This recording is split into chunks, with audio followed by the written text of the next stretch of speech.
Welcome students for the second video of Introduction to Sets Class 11 Mathematics.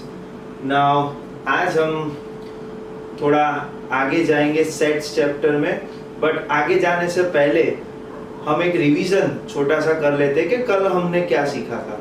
तो कल हमने सीखा था डेफिनेशन ऑफ सेट।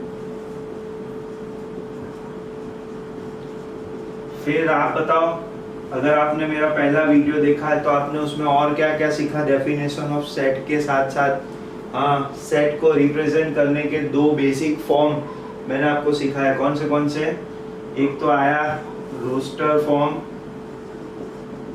या तो हम उसको क्या बोलते थे, टेबुलर, और साथ में मैंने आपको सिखाया सेट बिल्डर फॉर्म। और उसके साथ साथ हमने और क्या सीखा, तो कि उसका सिंटैक्स किसका, तो कि सेट को सिंटैक्स ऑफ सेट्स, क्या क्या रूल्स है उसके, उसको कर्ली ब्रैकेट्स में लिखते हैं, कैपिटल लेटर से रिप्रेजेंट करते हैं, स्मॉल लेटर उसके मेंबर्स के रूप में रिप्रेजेंट कर सकते हैं। ये सारा जो हमने कल सीखा, आज उसको कैरी करके हम नेक्स्ट स्टेप की ओर जाएंगे। ठीक है, तो आज हमारे सेशन में हम और क्या क्या पढ़ेंगे वो देखते हैं। तो सबसे पहले तो मैं कल का जो टॉपिक था उसके रिलेटेड मैं आपको कुछ और एग्जांपल्स करवाना चाहूंगा। तो पहले तो मैं उसके रिलेटेड आपको एग्जांपल्स करवाऊंगा। तो सपोज अगर आप टेक्स्ट बुक देखें तो टेक्स्ट बुक में से ही मैं कुछ रैंडम सम्स पिक कर रहा हूं जो आपको टेक्स्ट बुक में एक्सरसाइज में या एग्जांपल्स में मिल जाएंगे। ठीक है, पहला तो एक क्वेश्चन है कि इनमें से कौन सा सेट हो सकता है। ये क्वेश्चन इसके रिगार्डिंग है कि मैं आपको ये पूछ रहा हूं, which of the following can be the set.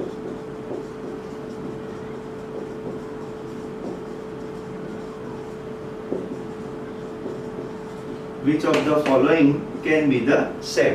तो उसमें पहला एक आ रहा है the collection of all the months of a year beginning with letter J. The collection of all the months beginning with letter J. अब आप बताओ उसमें क्या आएगा। J से चालू होने वाले, J से स्टार्ट होने वाले सारे मंथ का नाम। तो आप बोलोगे सर जनवरी, फरवरी आएगा? नहीं, वो जैसे स्टार्ट नहीं होता। फरवरी, मार्च, अप्रैल वो भी नहीं आएंगे। देन मई वो भी नहीं आएगा। जून, जुलाई। तो क्या ये सेट रिप्रेजेंट कर रहा है? हाँ, ऑफ कोर्स कर रहा है। 3 मेंबर मिले उसके सेट बन जाता है, बन गया। दूसरा एक एग्जांपल देता हूं, थोड़ा ओरली जाएंगे। The collection of 10 most talented writers of India. क्या आप उसका सेट बना सकते हो कि 10 most talented writers of India, उसका सेट बन सकता है? जरा सोचो। मेरी नजर में जो मोस्ट टैलेंटेड राइटर्स होंगे, जरूरी नहीं वो आपकी नजर में हो। आपको कोई और राइटर्स पसंद हो, आपको लगे कि कोई और 10 राइटर्स, या तो फिर आपका और मेरा नंबरिंग भी अलग हो सकता है, आपकी और मेरी चॉइस अलग हो सकती है। तो ये एग्जाम्पल सेट में नहीं बैठता, क्योंकि डिफरेंट पीपल के डिफरेंट ओपिनियन होते हैं, उसके हिसाब से ये सेट नहीं बन सकता। एक और, a team of 11 best cricket batsman of the world. Again same theory. किसी के नजर में सचिन तेंदुलकर बेस्ट बैट्समैन है, कोई आजकल के बच्चे विराट कोहली को बेस्ट बैट्समैन मानते हैं, तो इसमें वापस एक कंफ्यूजन हो जाएगा कि भाई किसको ले और किसको ना ले। The collection of all boys in your class, सारे के सारे बॉयज आपके क्लास में, इसका कलेक्शन हो सकता है? हाँ, हो सकता है, क्योंकि आपके क्लास में कितने बच्चे हैं वो इस साल फिक्स्ड है। एक बार क्लास बन गया फिर तो आप सारे बॉयज का कलेक्शन क्रिएट कर सकते हो। तो ये थोड़े एग्जांपल्स हमने देखे कि ये सेट बन सकते हैं कि नहीं बन सकते। आगे और हम क्या ले सकते हैं इसमें? अभी कल मैंने आपको 2 सिंबल भी सिखाए थे, belongs to और does not belongs to। तो इसके रिगार्डिंग देखते हैं। एक सेट लिया मैंने जिसमें मेंबर्स है 1 2 3 4 5 6 और आपको ये सिंबल का यूज सीखना है कि कहाँ ये सिंबल रखूं कहाँ नहीं रखूं।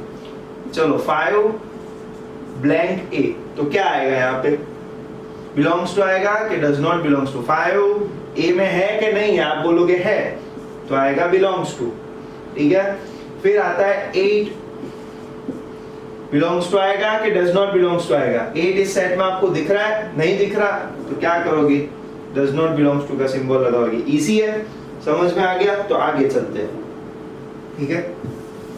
फिर हम थोड़ा एक और क्वेश्चन लिखेंगे कि right the following set in the set builder form. तो हमें जो मैं सेट दूंगा उसको सेट बिल्डर फॉर्म में लिखना है।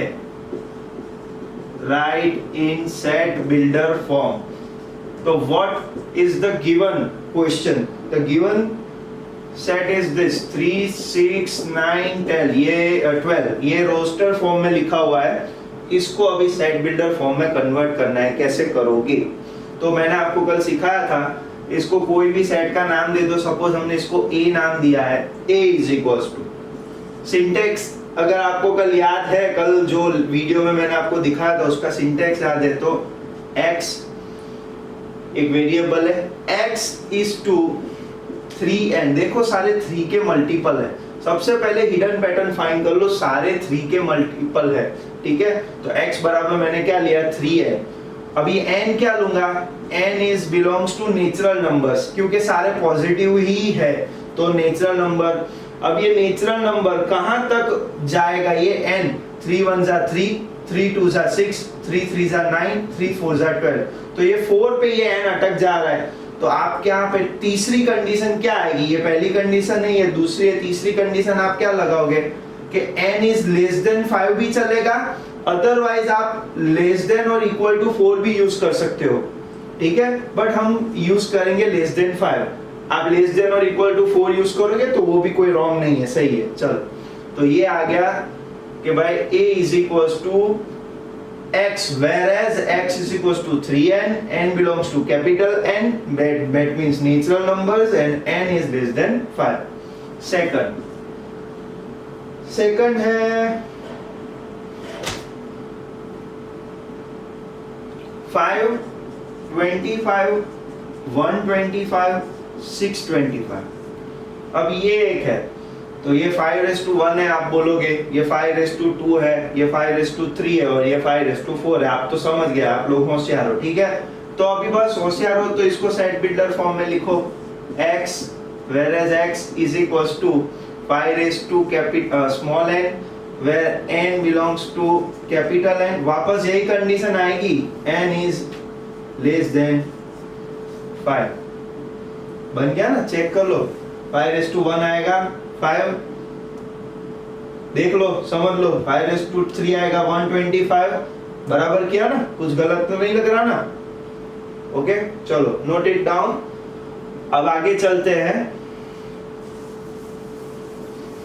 अब ये हो गया भाई, क्या लिखा हमने? ये हमने लिखा roster to set builder.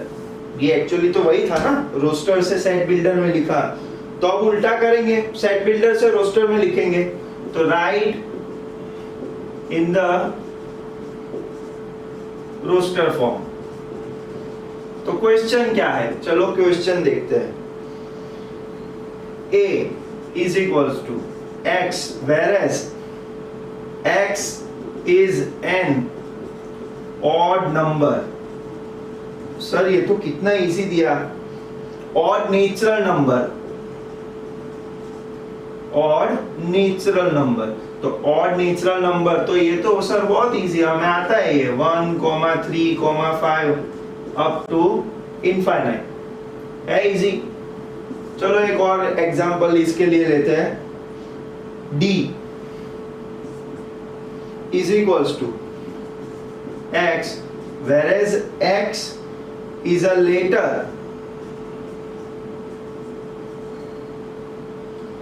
in the word loyal। तो d बराबर क्या होगा? L O Y A L। सही लिखा? सही नहीं है, गलत है। बोलो क्यों गलत है? क्योंकि L 2 बार रिपीट हो रहा है। सेट की ये एक सबसे बड़ी कंडीशन है जो मैं आपको आज समझा रहा हूं कि सेट के अंदर कोई भी एलिमेंट वापस रिपीट नहीं हो सकता। यूनिक एलिमेंट्स ही सेट में रहेंगे। समझ में आया? जैसे कि 1 3 5 7 9, तो यहाँ पे कोई रिपीट नहीं होगा। तो सेट बनाते समय जो कल हमने रूल्स सीखे थे, आपको वो रूल्स वापस रिवाइज करने पड़ेंगे और उसमें एक और पॉइंट डालना पड़ेगा। वो रूल क्या है कि we can every member of a set must be unique. Every member, or you can say object of a set must be unique, कि उसमें डुप्लीकेशन अलाउड नहीं है। Duplication is not allowed. एक लेटर, एक member एक ही बार आएगा, दूसरी बार वो मेंबर वापस उसी सेट में नहीं बैठ सकता। हाँ, दूसरा सेट बनाया, उसमें आपने L रखा तो वो चलेगा, लेकिन एक ही सेट में 2 बार रिपीटेशन उसका अलाउड नहीं है। चलो, तो आपको मैंने काफी सारा रिवीजन और एग्जांपल्स दे दिए। तो आज के अभी नए जो टॉपिक्स है उसके ऊपर हम फोकस करेंगे।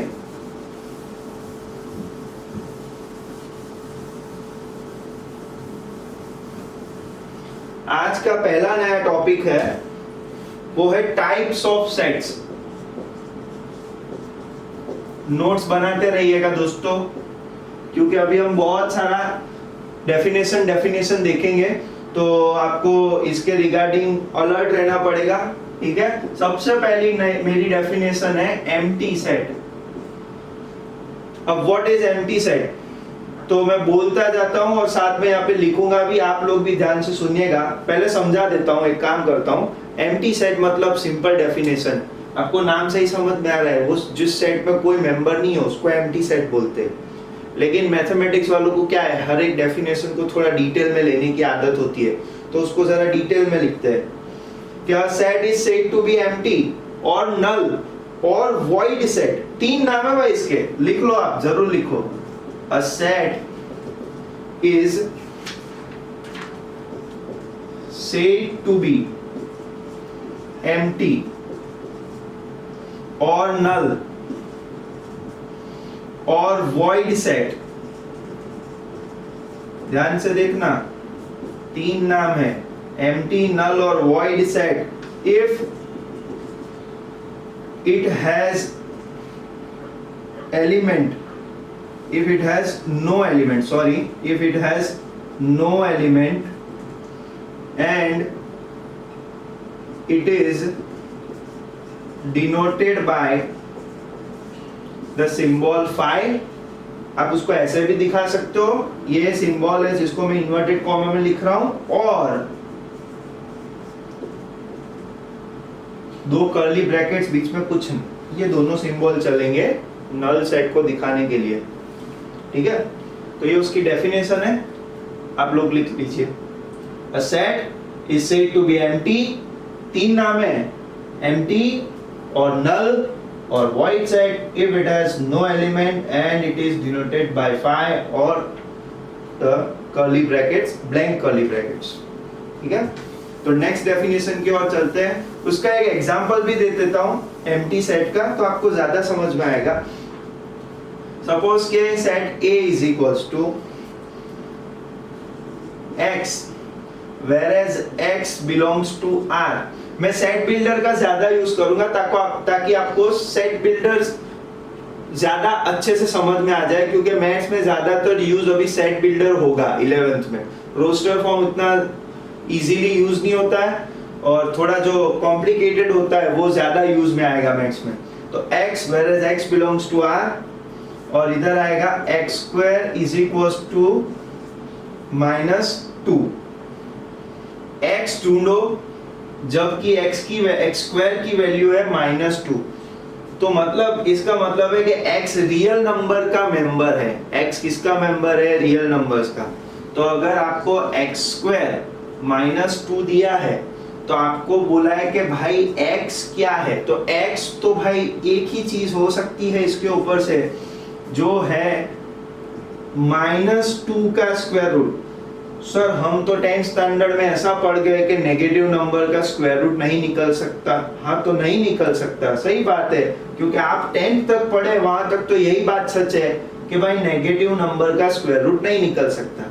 वो बात अलग है कि चौथे चैप्टर में निकल जाएगा, जब हम आगे पढ़ेंगे कॉम्प्लेक्स नंबर्स तब नेगेटिव का भी स्क्वायर रूट निकलेगा। लेकिन अभी आप उस चैप्टर पे पहुंचे नहीं है तो आपको यही मानना है कि अभी उसका स्क्वायर रूट नहीं निकलेगा। तो ये हो जाएगा नल सेट, मतलब A बराबर क्या आ जाएगा? एम्प्टी सेट या नल सेट। ये उसका एक एग्जांपल हो गया। ठीक है, समझ में आया? अभी दूसरा एक एग्जांपल भी दे देता हूं आप लोगों को।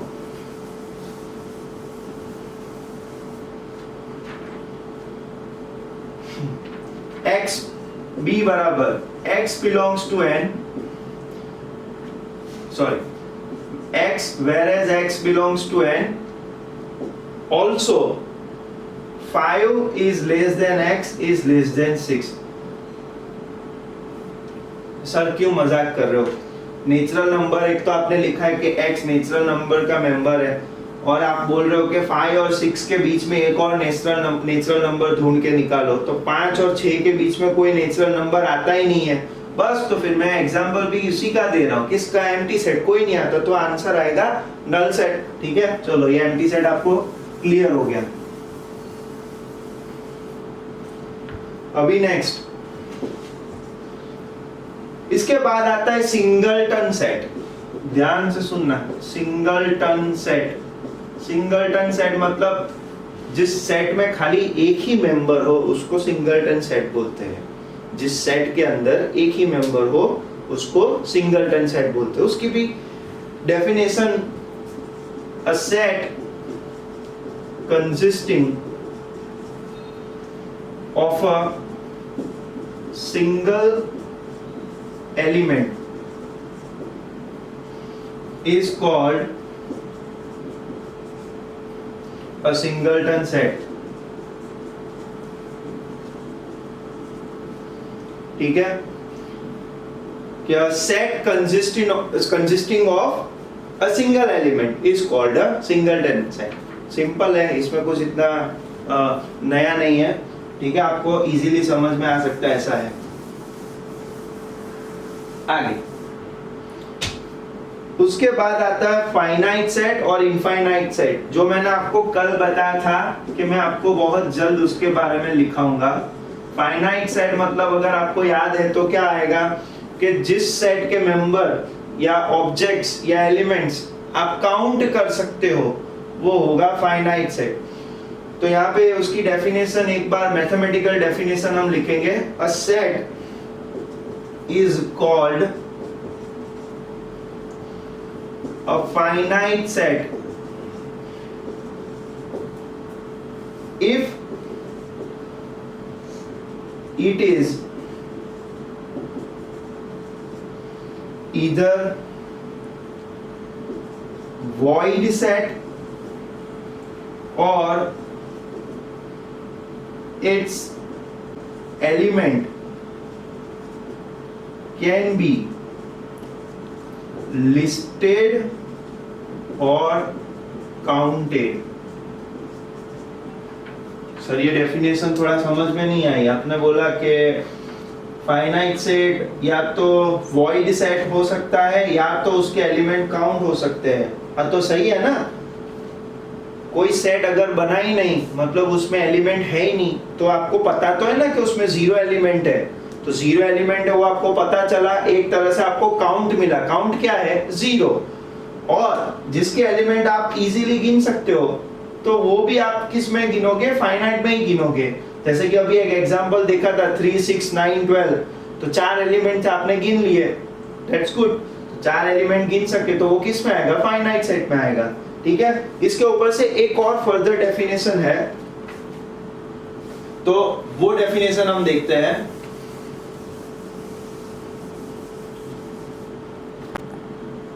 फाइनाइट सेट देख लिया आपने ने। अब आगे चलते हैं, एक और चीज मैं बता देता हूँ। फॉर एग्जाम्पल फाइनाइट सेट के ऊपर उसके साथ ही लिंक्ड है इसके लिए। तो सपोज इसमें 6 मेंबर है। कितने मेंबर है? 6 मेंबर, 1 2 3 4 5 6। कंफ्यूज मत होना, ठीक है? 6 मेंबर है तो इसके बारे में मैं लिख सकता हूं कि नंबर ऑफ एलिमेंट्स ऑफ ए, ये उसका फॉर्मेट है। नंबर ऑफ, एक्चुअली क्या है, अगर आप हर बार ऐसा लिखने जाओगे कि number of elements in set ए, तो ये बहुत बड़ी लाइन है। तो मैथमेटिशियन ने इसको एक फॉर्मेट दे दिया कि n, स्मॉल n लिखो, इन द ब्रैकेट उसका जो सिंबल है जो आप यूज कर रहे हो उसको दिखाने के लिए, तो number of set A B C D, जो नाम दिया वो number of set A is equals to, तो उसके अंदर कितने एलिमेंट है, कौन से नहीं, कितने हैं वो ध्यान रखना। तो कितने हैं? 1 2 3 4 5 6। एक और एग्जांपल ले ले, b बराबर ए बी सी डी ई, चलो e तक बहुत हो गया, तो b is equals to A B C D E, कितने एलिमेंट है? 5। तो number of b is equals to क्या आएगा? 5। C is equals to null set. घबराते क्यों हो? इसमें आंसर क्या आएगा? 0। Number of C is equals to 0, क्योंकि उसमें कोई एलिमेंट ही नहीं है, ठीक है? तो ये फाइनाइट सेट हो गया। अभी बात करते हैं इनफाइनाइट सेट की। तो इनफाइनाइट सेट क्या है?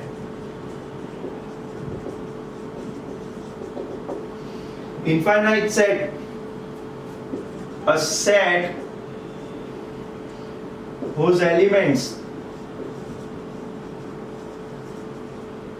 cannot be listed or counted by natural numbers.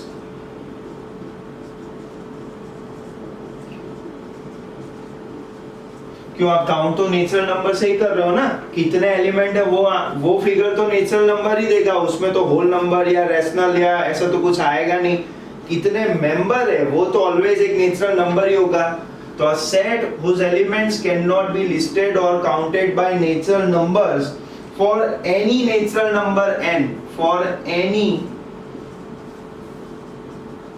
Natural number n, जिसको आप गिन ही नहीं सकते, उतने सारे एलिमेंट है, आपकी उतनी लिमिट ही नहीं है कि उसको गिन पाओ, is called an infinite set. ठीक है, तो उसको बोलते हैं infinite set. Copy down the definition. ठीक है, इनफाइनाइट सेट के एग्जांपल्स खुद मैं नेचुरल नंबर को ले सकता हूं। कल ही मैंने आपको सारे सेट्स रिवाइज करवाए थे, कैपिटल N, W, फिर Z, ये सारे इनफाइनाइट नंबर्स वाले, उसमें आप कितने मेंबर्स है आप कभी गिन ही नहीं सकते। भले ये खुद नंबर के सेट है, लेकिन इसमें कितने नंबर है वो भी आप नहीं गिन सकते। That's why this sets are infinite sets.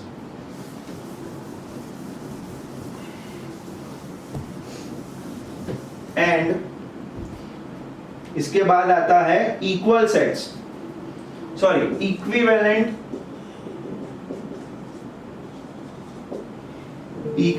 Sets, उसके बाद आएगा इक्वल सेट। इक्विवेलेंट मतलब क्या कि टू फाइनाइट सेट्स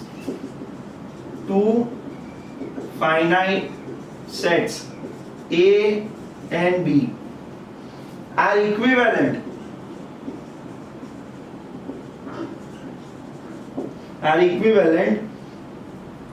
if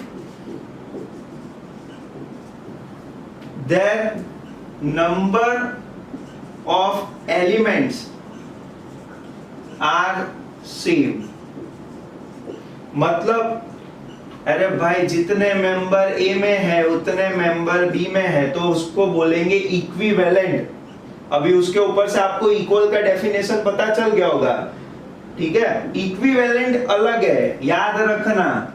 यहाँ पे 1 2 3 है, ठीक है, मैं b बराबर लिख रहा हूं a b और c, तो मैं बोलूंगा a और b इक्विवेलेंट है, इक्वल नहीं हुए, मतलब कि नंबर ऑफ a कितना है 3 है, नंबर ऑफ b कितना है 3 है, तो दोनों 3 इज इक्वल्स टू 3 मैं लिख सकता हूं। दैट्स व्हाई क्या हो गया, नंबर ऑफ a बराबर नंबर ऑफ b, तो दोनों इक्विवेलेंट हो गए, ठीक है, तो ये भी आप लिख लीजिए, ठीक है। अब आगे लास्ट, आज का लास्ट टॉपिक है इक्वल सेट्स। अब आप लोग वैसे भी होशियार ही हो, तो इक्वल सेट्स की डेफिनेशन बताओ मुझे। वेरी गुड, कि जिन दोनों सेट के सारे मेंबर्स इक्वल है, सेम टू सेम, उसको आप क्या बोलोगे, इक्वल सेट्स बोलोगे। इसकी डेफिनेशन क्या हो सकती है मैथमेटिकली, वो मैं लिख रहा हूं कि if every element of A is a member of set B, every element of set A is a member of set B, then set A and B are equal sets, ठीक है। A बराबर मैंने लिखा ABC, B बराबर भी मैंने लिखा ABC, तो नाउ व्हाट कैन आई से, A is equals to B, why, because the elements are same to same, खाली मैंने उसको दूसरा नाम दिया है, तो A बराबर B है। तो फ्रेंड्स आज के लिए बस इतना ही, पार्ट 2 इज फिनिश्ड। कल हम और इन सब के एग्जाम्पल के साथ मिलेंगे और हम देखेंगे कि सबसेट क्या है और दूसरे कुछ और टॉपिक्स देखेंगे। Thanks for watching my video. Thank you.